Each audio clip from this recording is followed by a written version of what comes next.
जय Jagannath YouTube family केमती अच्छा समस्ते आशा कर समस्ते भले थे। आज आपण मान गोटे नुआ कहानी नहीं आसी कहानीर ना हूँ कष्ट कले साधना हुए। तो चलतु कहानी जेजे ठारू शुणा। अरे चगला गुड़ा आज तुमको ना गोटे शिक्षा विषय रे गपटे कहूची शुणिव तो। हाँ हाँ काशी चेचे से गपटी कुह आमे शुणिबु।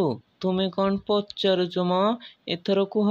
अरे शुण कहूची गोटे गाँव रे समीर नामक पिलाटी रुहे। आउ पिलाटी परिश्रम कातर पाठरे तार भलरे मनोजोग दिए नहीं।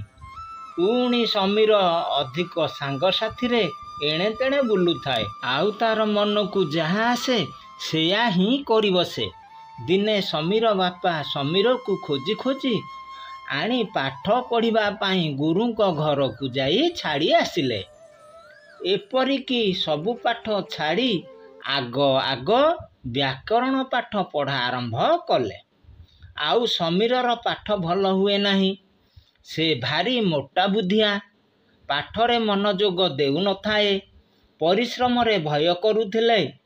पाठ पढ़िबा समय रे मनटी तार अन्य जागारे रहुथाए। समीरर सांगरे पढ़ुथिबा सांगसाथी माने ताकू उपहास करी कमेंट करुथिले। समीरर संभाली न पारी गुरु को जाई कहिला मोर सांग माने मते थट्टा करुछंती। गुरु समीर को कहिले अरे तोते थट्टा उपहास करिबा ठीक काहेकि ना तू कौनसी चेष्टा करूना हूँ। तेणु पुआ तोर पाई मु सकल चेष्टा करे सबु चेष्टा वृथा हेउछि। काशी चेचे ए समीर कहा कथा शुणु नहीं। तापरे गुरु कौन कहले। अरे एबे शुण कहूछि एपरी गुरु कहिबारे आउ पुणी कहिले अरे बाबा जदि तू चाहूछु तेबे अन्य एक विद्यालय को जाई पाठ पढ़ नचेत घर को फेरी जाओ। एहा को सुनिला परे समीर भाबिला अन्य एक विद्यालय को जाई मोर लाभ कौन हेब। आउ मु गोटिए मूर्ख मोर पाठ हेउ नथिबारु मोते बापा माँ और सांगसाथी केही भल देखु नाहांती। पुणी मनरे निजकु निजे कहे मो जीवन को धिक। एपरिकी गुरु को घरु चली आसी दुख भरा हृदय रे समीर तांको गाँ पोखरी कूलरे पाहाच उपरे बसी मन दुखरे चिंतारे भाबु थाए ए सबु कथा। आउ सेतिकी बेले तांको गाँ रो केतेक स्त्री लोक आसिले गोटिए गोटिए माठिया धरी पानी नेबा पाई। माठिया गुड़ी को पूर्ण करी पाहाच उपरे थिबा गातरे थोई देले।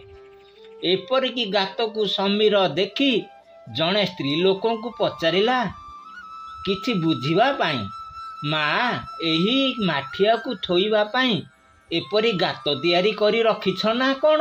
काशी चेचे समीर एपरी मन दुखरे पचारिबारो उत्तर कौन पाइला। अरे तेबे शुण कहूछि स्त्री लोकटी उत्तर देला नाई नाई पुओ माठिया गुड़ी को पानी भरी रखिबारे माठिया पा भारी रे आपे आपे गात गुड़ी को होइछि। आमे किया एपरी गात करी रखिबु। एपरी स्त्री लोकटी समीर को कही बुझाई देला। पुणी स्त्री लोकटीर एपरी कथा सुनी समीर आश्चर्य होई चिंता कला।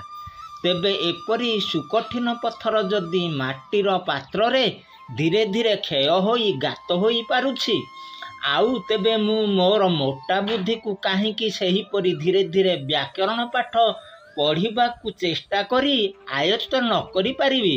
जदि मु सही परी मोर कर्म करिबी आउ मते घर लोक सांगसाथी बाहर लोक गुरु समस्ते भल पाइबे।